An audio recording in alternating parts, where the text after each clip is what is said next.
Okay, so the first question we have this evening is, if I can find it,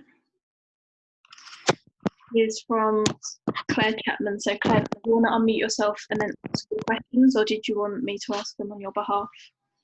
Oh, hi, Harriet. I think this question might have been done to death already, but there seems to be an increasing problem with quad bikes racing up and down Downs Road. I only noticed them on Downs Road because that's where I am, but I'm sure that they race around the rest of Iceland Rise as well. And I didn't know what, if anything, was being done to try and stem the problem. And that was my question. Has anything been done? Is it possible to do anything? Is it even in your jurisdiction? Thank you very much, Claire, this evening for that question. It is something that I've had residents concerned about past and going forward. It is a continuation of an issue that takes place in the ward. It's certainly something that we can look at again, talking to the warden, having an informal conversation with the users of the quad bikes to be a little bit more, if they're licensed quad bikes, then therefore they're licensed on the road, therefore there's something that we can do about it as such. But it is talking to, if they're unlicensed, then obviously we can then take steps to get the PCSO involved, to have an informal conversation with them, to get the warden involved and approach them and saying, this is antisociable in our community, and going forward, obviously, can you deter them from carrying out such actions within our community. So it's just really sort of going from there with this issue, but it is a continuation of a problem that we've faced across the year so far. Thank you. Is it right to ask a follow-up question to that? Yeah, of course. Yep. Is there anything that us as residents can do? Can we, is there anything that we can do? Can we try and identify the road users? Is it worth trying to, the quad bike users, can we film them, get their registration numbers and report them to the warden? Is there anything like that that we can do, or are we very limited in what we can do to help? You can report the timing and the description of those that are on the quad bikes at the time to the local police. But if they were fulfilled within they're in there. It's a difficult situation because they're a licensed quad bike. They're not breaking the law under any conditions as such, but it's the actions in terms of the actions they take of how they affect our community, and if anything, if they do get this, for example, they could go faster, they can hurt someone. So that's a different stipulation of their actions that they're taking upon when they're driving their quad bikes. Yeah, it's not them driving it that concerns me. It's the speed at which they're driven. Precisely, yeah. So if they're speeding up in terms of the distance, then obviously that is a concern, and therefore they're breaking the law, and therefore then you can report it to the police, and therefore it's a criminal offence because they're breaking traffic regulations. Okay, thank you. That clarifies the answer to that question. Yes, it does. Thank you very much. It's scenario and circumstances. Yeah, okay. All right, thank you, Councillor Dim, and thank you, Harriet. Okay, and the next question is from Alan Moore, who I don't think is here. So he was asking, where have you gotten with his inquiry regarding the rubbish being dumped in the garages between Castlefields and Lyndhurst Way? So I'm going to again follow up with the officer to try and get the fly tipping removed from him. I don't know if the parcel of land between Castlefields and Lyndhurst Way is private land, but we're certainly look into it again and get it followed up, because it is, fly tipping in a communal area between both of the roads. So okay. Follow up and talk to the officer over that inquiry. Okay, fantastic. Get some actions taken. The next question is from Laura Morris, who asks, why is the bad parking around the rise not policed? So I'm assuming she means parking on the sides of the road and like round bends. I mean, obviously you can inquire back to enforcement as well. I can call it in when it happens, and steps can be then taken to have an informal, and the warden has had an informal conversation with those that are parking on pavements within the ward, and they have then taken action to move their vehicles from off the pavements, off single yellow lines. But it obviously is something that I can share with our local enforcement at the Borough Council to get them in the picture, and obviously they know that it's happening in our community.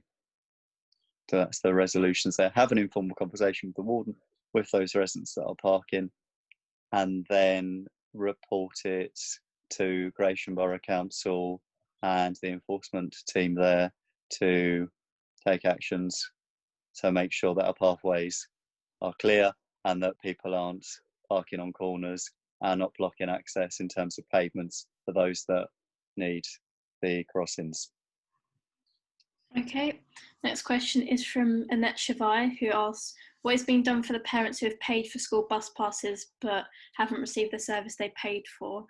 And how does the council propose these children get to school, if they are returning to school before the summer, if the school bus service is not being provided? Okay, so Annette raised this question a couple of weeks ago. I referred it to the Kent County Councillor. He's then referred it to the team at Kent County Council. We're awaiting a response from Kent County Council over this matter, and then we'll find out if they are in fact refunding those students that have been affected by not using the service, or they will then take it over to the next year and give them time in lieu over, say, the time they've not taken during the time they've been home from school over the COVID-19 pandemic. Okay. The next question is from Lynn Bonnet, who is asking what is done being regarding the fly tipping since it's gotten worse since the council introduced charges for the tip. So fly tipping is one of the major issues within the ward. Can you repeat the question? Yeah, so basically what's being done regarding fly tipping? So actions were taken in terms of deterring people from fly tipping in certain areas of the ward. There is one particular area that does seem to get a lot of fly tipping, and over this period I have had countless of residents contacting me. I've submitted countless of removal photos to our officer at Gresham Borough Council. Further to that now, I think it's the best person to talk to is going to obviously the best solution over this is to get prosecutions to deter people from actually fly tipping in certain areas of the ward. But actions are being taken by Kent County Council, and Brian did update the residents recently on those actions that are being taken, but more actions are needed to be taken to deter people from fly tipping in our hotspots around the ward. So more actions are needed to be taken.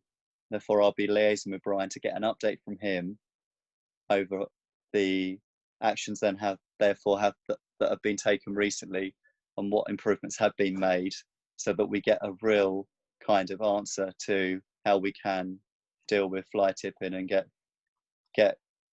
things moved on this situation. So get things moving on this situation, because it's a really major issue, and I'm aware of it, and I want to get on top of this issue as well. So I don't need to keep having to drive my car down to the areas where a fly tipping takes place, take a photo, and keep then sending it into the officer, because if you get a response over it quickly, then obviously they won't happen constantly, and therefore fly tipping will be reduced in the area. Fly tipping will always happen in any rural area in the borough, but it's deterring and it's reducing the amount of fly tipping that takes place. Yeah. Okay, and a second question from Lynn is what can be done regarding the drug gas canisters and rubbish around the doctors and community centre? Well, again, it's an issue that is it's one of the major issues within the ward as well. A lot of residents have come forward with the same question that Lynn's presented to me this evening. It's certainly a thing we need to look at. I think the best solution to this issue would be to get a PCSO and to get police presence around those areas at particular times when this happens, and to have informal conversations initially with those users that obviously have used these drug canisters, and trying to get kind of an idea of when this is happening and making sure that we're reducing this from happening within that area, specifically near to the community centre. Okay. And finding a solution to this issue, which is obviously on a lot of people's minds within our community that walk their dogs on a daily but weekly basis. So it's making sure that things get improved with this situation and get this matter dealt with. All right.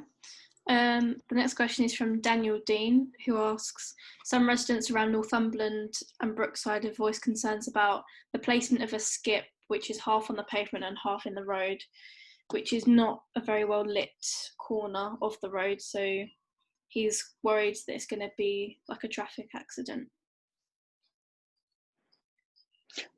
Yeah, Is Daniel not? Is Daniel online though? Can Daniel? I thought Daniel was online there. Or is Daniel gone? Daniel was online, but anyway. No, thank you, Daniel, for those questions. This is a question that obviously is a concern because you want to keep pavements open for residents so they can walk along the pavements within the ward. It's something that the owner of the house needs to take it, really be considerate to those neighbours of the residents that are next door or within the road that he happens to be talking about. And it's obviously for the skips provider to understand that obviously partially on the pavement is not acceptable and that the pavements have to be clear for residents to walk up and down with. So it's just for the resident to be considerate, but also for the skip provider when they drop the skip to have an understanding that obviously partially on a pavement is unacceptable and that pathways have to be kept open for residents to use. Yeah, I think his main concern was the fact that it's half in the road, so it's it's more dangerous. Yeah, it's certainly something. Pavement. It's certainly something I will have a look at and have an informal conversation with the residents to understand the approximate time that the skip will be there for, and obviously try and find a solution to the issue that he's raised this evening with us. Okay, the next question is from James Luck, who asks what is happening with the building plan around Gresham following the consultation regarding where it's close to Eisted Rise. Again, thank you very much, James, for raising this question. It's obviously an issue that is on people's minds. It's been raised on the Eisted Rise alerts about the possible allocation of a site that is potentially going to be developed in the near future. There's no local plan that has yet to be released, and obviously on that local plan you're then going to have a site allocation report that will give me more of an understanding as a ward councillor where permissions would be granted. We don't know if any permissions will be granted within near or so in the ward, but at the time these documents come out I will look at them very closely, and then I obviously will hold a meeting with residents regarding the potential of development of these sites. But until a local plan gets released and the site allocation report then goes further to that local plan, I then can't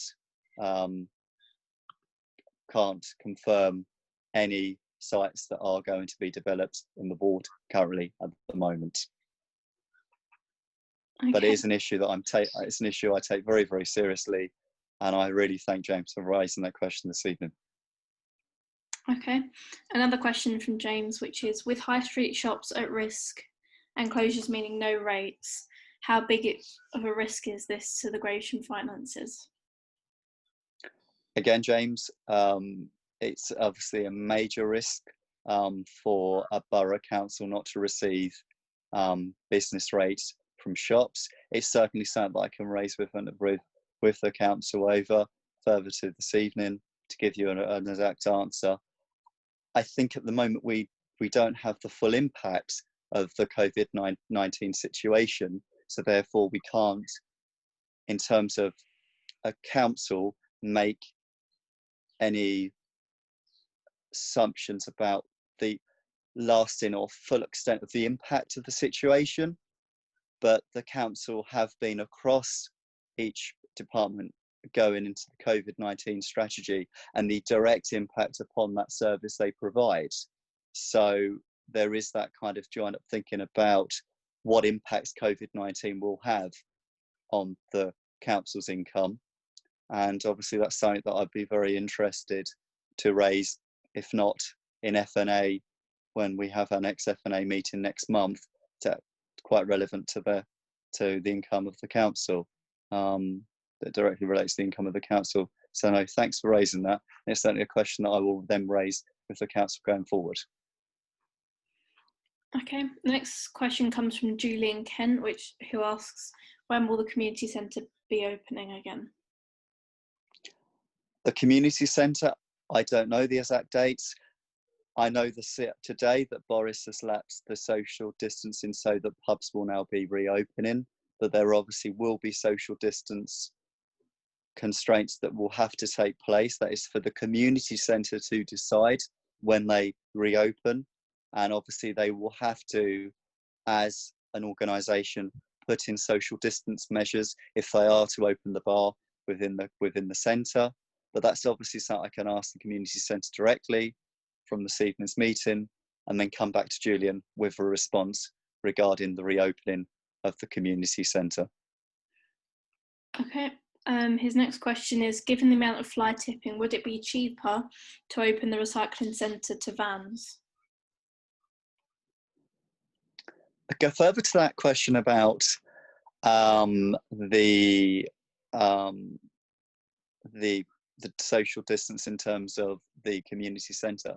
There could in fact be a chance to have tables outside, and obviously for that then there's that kind of, you could have set up, say for example, a bar for example in the outside space to enable that to happen to be open earlier. So that is a I think that's a very good idea to suggest to them going forward. Yep. So next question, Julian. So given the amount of fly tipping, would it be cheaper to open the tip to vans?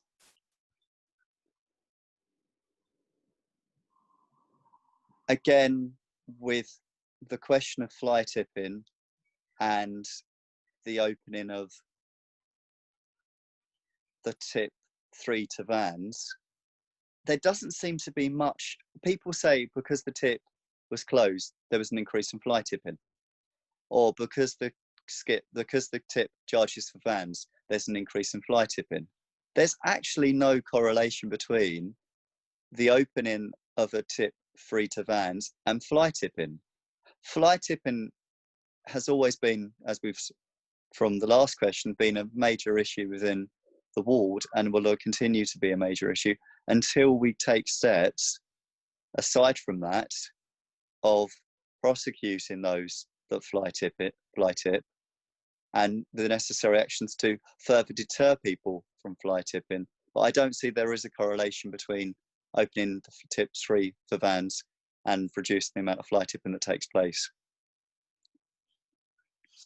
Okay. Because it just takes place anyway.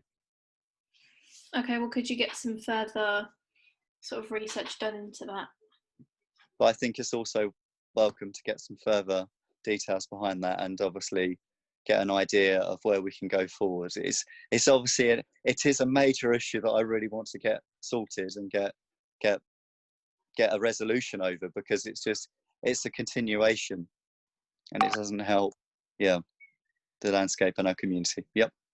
Yeah, and the final question from Julian is, how much is the council spending on collecting fly tipping, and how much is the council collecting from charging people at the recycling centre? Again, thank you for that question, Julian. It's something that I will have to come back to Julian about how much that costs the council to obviously collect fly tipping from across the borough. I have an idea of the figure, but I'd have to obviously go further and speak directly to the relevant officer at the council to give them an exact figure currently at the moment, with obviously that fly tipping that has taken place.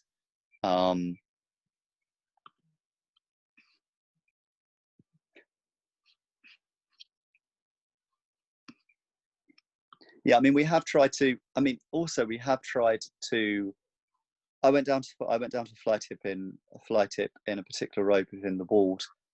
Tried to further to get a number plate, and therefore get a prosecution, but I never heard back about the prosecution. So again, that's another thing that would be a good idea to further to try and get some recognition and prosecution on fly tip. But I've already said that tonight as well. But it's also, if someone's aware, so people have maybe aware because there may have been a house clearance that have taken place locally, and they may recognise the items that are within that fly tip. Maybe that's another kind of rule of idea of taking that forward as well, to get an idea from there of items that are fly tipped. Try and get a prosecution from there.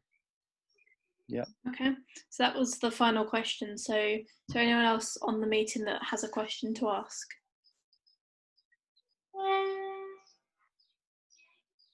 No, apparently not. Do you want to repeat the last question from Julian? So how much is the council spending on collecting fly tipping, and how much is the council collecting from charging people at the recycling centre? So I think he's trying to weigh up which is more cost effective, whether it would be better to open up the tip for free or...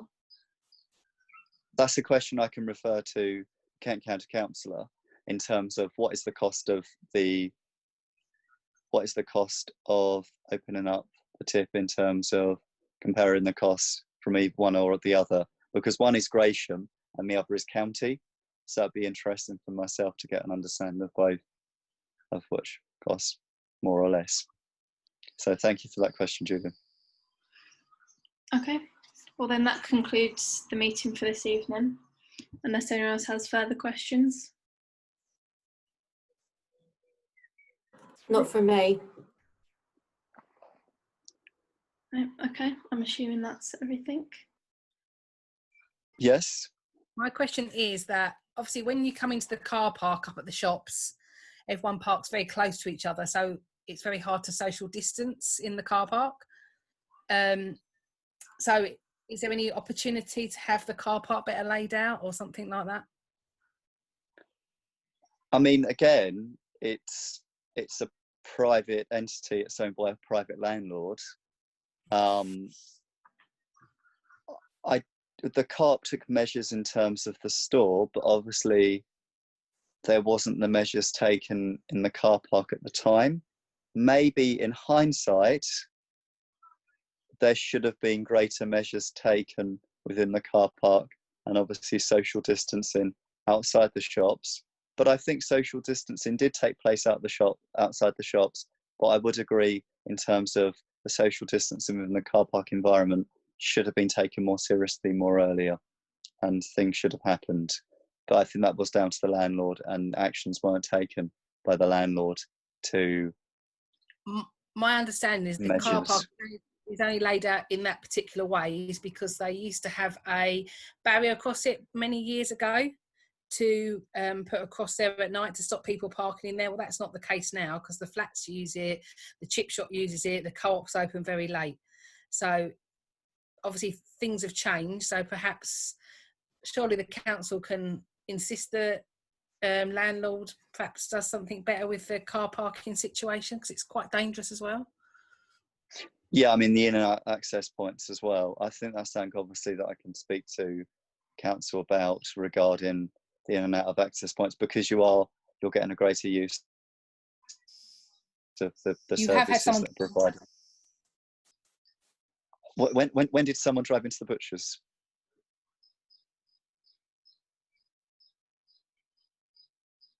When did someone drive into the butchers?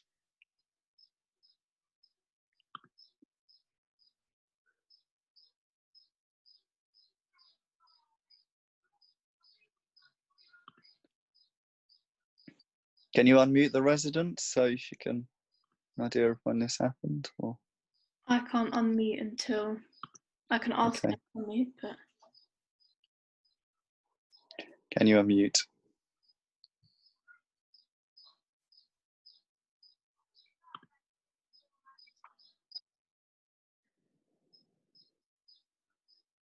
okay. Oh.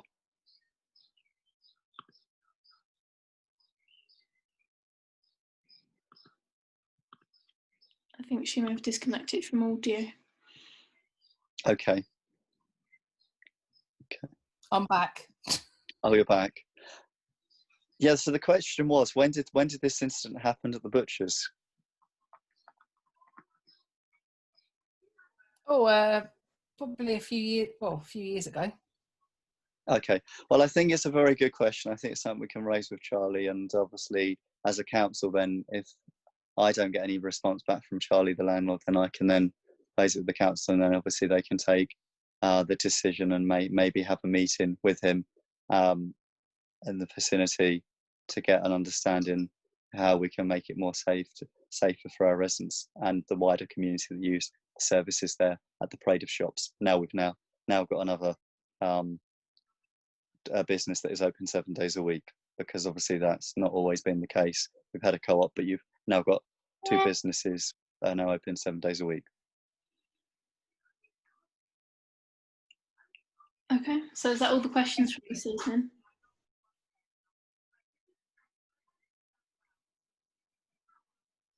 Okay, I'll assume so. So thank you everyone for coming. This will be uploaded to the YouTube channel, so obviously if you want to watch it back to rehear any of the answers or anything like that, then please do so. Any final words, Councillor? Oh yeah, no, thanks very much. I think this has been a great opportunity this evening to really get a real understanding of the issues that are in the ward, and it really helps with the engagement with all of my residents here in Isted Rise. Obviously I knew a lot about the issues that have been raised, but it helps me to understand if there's a lot of more than one resident that takes interest in a particular issue. Obviously it helps me to have it fully in my bank of issues that I need to get solutions to for the local community. So thank you very much for the opportunity. Okay. Oh, the YouTube channel is called Isted Rise Updates. So I will put that in the Facebook post to let everyone know that this has been uploaded.